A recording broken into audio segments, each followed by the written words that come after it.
Mariners. Mariners Podcast. Vintown Mariners Podcast. I like the crazy stuff, yeah. Well, I like the hard moments. Enjoy your local, everybody. It's very exciting. Very unique. To me, it was the best thing ever. Hey, what's up, everybody? It's Vintown, the Vintown Mariners podcast. We're back for 2025. I've been quiet the last few weeks. Spring training. Honestly, I think spring training is a boots on the ground activity. There's nothing I can say about spring training that will have more insight than something like Ryan Divish or Adam Jude will say. I don't think spring training games are real. I don't really watch them unless, it's a Sunday and I'm lazy and I'm bored. Because I just don't think it's real. I don't think it's real baseball. If a guy has 6 home runs, who are they against? I'm sure it's better now with certain stat tracking that goes on, but that's also from the front office perspective. Those are the guys. Maybe they can learn something from these spring training at bats, but I can't. I don't see what they see. So I don't really get into that, which is fine. But I'm back 2025 season, going to be trying to do twice a week. And that starts now. That starts today because this week is the week. Thursday, opening day. I could not be more excited. Let's talk about 2025. 2025 is the vibe. The Mariners, I have really high hopes for them. If you go back to my last episode where I made predictions for the 2025 season, I think Julio is going 40-40. I think the Mariners are winning the AL West, and I haven't seen anything to dissuade me from that. The Rangers don't have enough pitching, and the pitching they have cannot stay healthy. The Astros, I believe, are washed. Jose Altuve as a left fielder is not a good plan, in my opinion. And then the other teams, I'm not afraid of. I'm not afraid of anyone in the Central. They're all projected for like 83 wins. That's not good. Even though the Mariners aren't much higher than that, I think the Mariners are being underrated for reasons like Julio's injury-riddled last season, which maybe brought his projections down or whatever. Underrating the bullpen, things like that.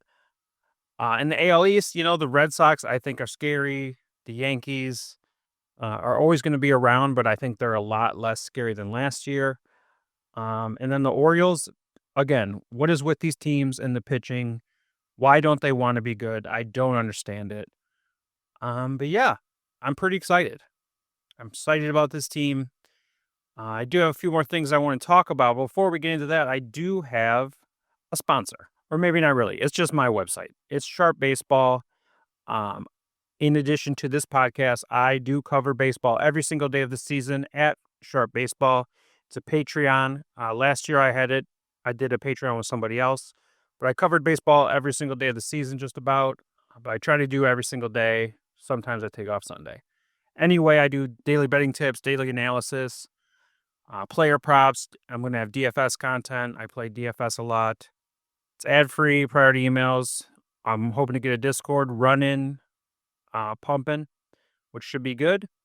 But yeah, that's it. If you're into like betting on baseball or playing fantasy, I think you should check it out. But if you're not, then don't even worry about this. Just let's move on. Okay, that's it. That's my ad. So before we get into the season, we should talk about the news, which is that Mitch Haniger is no longer a Mariner. If you go back to my predictions, which I said that this would most likely happen. He would be released before opening day. I did not think that it would be Rowdy Tellez that would take his spot, but I did think the writing was on the wall. And a part of it is like the Mariners could have started him this season on the injured list. It's the injured list. They could have done that. They could have said, "Hey, you're injured. You haven't played since March. Start this season on the injured list, and then we'll go from there." But I just don't think they ever really planned for him to be on this team. And Rowdy Tellez is their excuse. But there was never a clear slot for him. There was never okay, this is where he fits kind of deal. So he really needed to come into spring, and he really needed to prove that he was healthy and he wasn't the same guy they saw last year. Apparently, he didn't do that, and that's it. That's the end of the road. Unlike a lot of people, I I never like hated Mitch. I never hated the move. I hated maybe the reason, which was saving money from Robbie Ray, not Mitch Haniger based, which, hey, they did save the money. So good for them. Um, but with Mitch, like, I wanted it to work. I wanted to succeed. And even last year, like, he dealt with injury. This guy's dealt with so many injuries in his career. It just shows how hard baseball is, because not only do you need to be talented enough to hit a fastball, you need to be healthy. You need to have your body cooperate. And Mitch Haniger's body over these past, let's say, 4 years, really did not cooperate. And it's sad, because there was a time when he was like a pretty elite hitter. His last year or two with the Mariners, there's no one else you wanted up in a big spot. And I think last year really took away from that. And a lot of people like forgot it, but they shouldn't, you know. No player wants to be bad. And Mitch Haniger didn't want to be bad. He just was. And that's too bad. So yeah, that's really all I have to say about Mitch. Um, he was a great player, great hard worker, like a perfect guy to be like your kid's favorite player. I assume. But like that's who you want, you know, to emulate. I know that some people like to make fun of him because apparently he's a chemtrails guy now.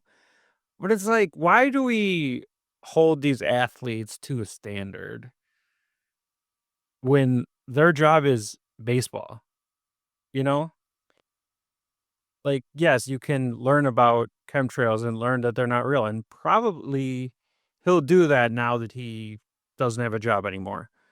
But like, don't expect a guy whose job is baseball to, have the same political philosophy as you or the same level of education as you. It's like it's just not fair to the player, because their job is baseball. Their job has been baseball since they were probably 15. And, that's what it is. So, do these guys sometimes have dumb opinions? Sure. But their job is baseball and your job is not baseball. And if you tried to do their job, you couldn't do it. And if they tried to do your job, they would probably just say the chemtrails are real. And where would that leave us? But let's move on to the season, because I think it's winning time. I am very high on this team. I believe in this team. I look around the American League and I don't see contenders. I see pretenders. And as disappointing as this offseason was, it really takes away from what is happening here.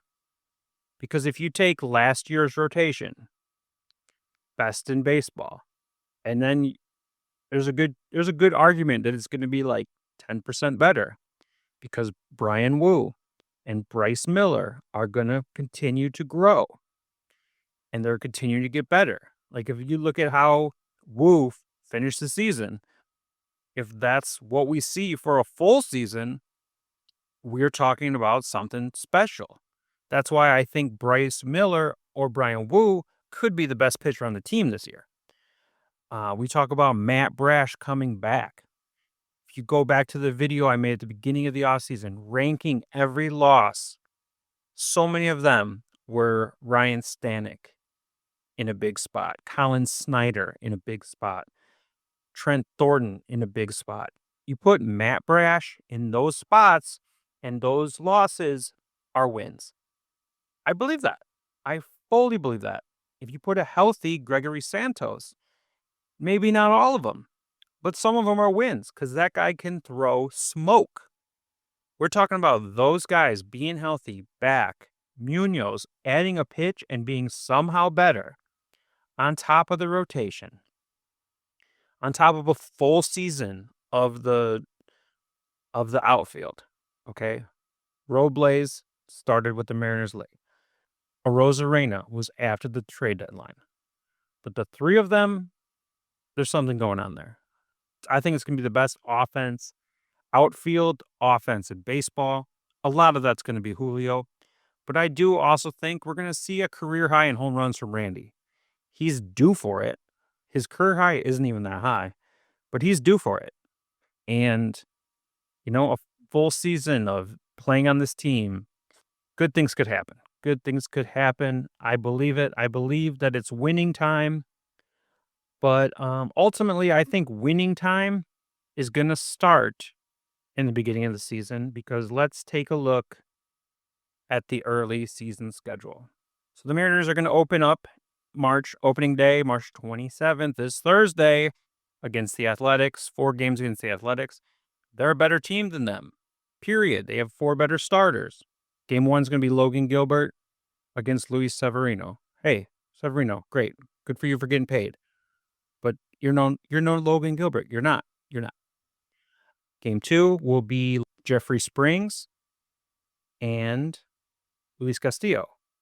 It's closer, but I still think Castillo is the man. And then you're going to have Bryce Miller, Brian Wu, the next 2 games, and they're both going to be clearly the best pitcher. I mean, 2-2 would be a disappointment to me. I think this is a 3-1 series or a sweep. And then we're going Tigers. Again, at home, Tigers. Tigers, they owned the Mariners last year. I don't want to put the cart before the horse or whatever, but the Mariners are a better team than them. You look at the projections, outside of Skubal, they have better pitching. And they have a better offense. As crazy as that sounds. Just going by the Zips projections, we got the Mariners at a 3.69 ERA and the Tigers at a 3.83 ERA. We got the offense, Tigers, 313 WOBA, 404 slug. Mariners, 315, 398 slug. So it's close, but that's, park factors and everything else there as well. But anyway, the Mariners can win this series. Yes, you're going to have the Hancock start in there. But anyway, you're going to have Logan Gilbert. You're going to have Castillo. And, that's a winnable series. Day off, then the Giants. Giants, they're always making moves. They're always spending money, but they're just not that good of a team. Projections have them 81, not very good offense. That's like the type of series the Mariners can excel at. I think that is another series they can win. I think they can go 2-1 or sweep. And then you come back home again for the Astros. And, I think that's going to be a fun series because last year they stomped the Astros. Last year they stomped the Rangers. And then you're start the season off with 10 winnable games. And then you're going to play 6 games against your division rivals. The 2 teams that are expected to contend with you, 3-3 would be fine, but I think they can win both series. I think 4-2 is very doable. 2-1 both series, maybe some sweeps. I mean, look, April 11th is Corduroy Hat Night. Have the Mariners ever lost on Corduroy Hat Night? I don't know, but I don't think so because I don't know if they've ever done it. Also, is it corduroy like the fabric, or is it corduroy like the Pearl Jam song? Because I think I would like a hat of the Pearl Jam song. Anyway, moving on, then it's a series at the Reds. By the way, this is like the time of year it is where I'm so excited. I look at every month's schedule because I live in Wisconsin. And I'm like, you know what? I bet I could drive to Cincinnati for these games. And, I think every month I try to look at the series I wonder if I could go to that. I wonder if I could take the train to Detroit, which takes 6 hours. But I think that's the point of the season we're in, where I just think shit like that. But the Red series I think is very winnable. Good place for them to hit, if the offense starts quiet, because it's going to be cold all these home games and in San Francisco. And it'll probably be cold at Cincinnati, but that's one of the best hitters parks there is. That's probably when we'll see the offense really start get going, but that's just remains to be seen. Red series, I think, is very winnable. So there's not a series in their first 5 series that I think they should lose. Then you got the Jays. The Jays are a team I think is going to be better than the projections say. Vlad. You look at how Vlad played in the second half last year, and that's a guy who can carry a team on his back. You look at the way Bichette played, and it was like so bad, like so beyond luck bad, that I just can't imagine him repeating that for like his age, his skill set, everything. And then the pitching was the worst last year. They had the worst bullpen. They spent money to improve the bullpen. I think it'll be better. Whatever. I still think the Mariners are a better team than them, though. And I think they could win that series. And then the Red Sox. This is the first series I could see them losing, that I almost expect them to lose. For one, it's the end of their first long road trip, going Seattle to Cincinnati to Toronto to Boston. That's some travel. That's some difficult travel. And the Red Sox offense, based on what I'm seeing from the schedule, will be the Red Sox offense at home will be the first like real challenge that they'll face. The real challenge that these starters will face, because that is just not easy. The Rangers have a good offense, of course, but it's going to be at home. It's going to be cold as hell. This is going to be the first real offense that will challenge the pitching. But then after that, it gets easier. The Marlins going to be the worst team in baseball this year, unless the Rockies. They're a AAA team right now, embarrassingly low payroll. And then the Angels, who, again, this is a team that beat the Mariners last year, but they should own them. There's no reason that they shouldn't own this team. Yeah, and that's March and April. I mean, if they're not in first place on May 1st, I'm going to be very surprised, because this is the time to strike. You know, yes, the offense is probably going to start slow because of the weather, because of the cold, but these are all winnable games. Depending how the pitching lines up in the Red Sox series, like those could be even winnable games. I think they just have a great schedule to start the year. And I think that a hot start is very necessary to ultimately winning this division, because it won't be easy, but there's so many winnable games on this schedule. So many. When you look at just like true talent level. Okay, maybe I'm underrating the Astros and underrating the Rangers. Astros, Rangers, Red Sox. That's 3 potential playoff teams. Okay, that's 9 games against potential playoff teams of, like 27 games. So 2/3 of the games that they're going to play are against teams that aren't projected to make the playoffs right now. And they should win those games. They should perform well in those games. And I think that they will. And then, I won't get into May now, but May is going to be a little tougher month, a lot more road games. But again, it's a manageable schedule. It's manageable. There's winnable games here. But yeah, I'm just looking for a hot start. I'm looking for, 3-4 wins against the Athletics, and then it's just off to the races. If this team can be what I think it's going to be a great year. And yeah, that's really all I have. I just wanted to get this started, get something out there, because I am incredibly excited for the season. Whatever happens with the offense happens with the offense. But I think you look at Fangraphs, they're doing their positional rankings. Julio, number 1 center fielder in the game. Cal Raleigh, number 1 catcher in the game. Doesn't that like give you 90s vibes when it was like Griffey, Edgar, and then like some guys? That's what this is.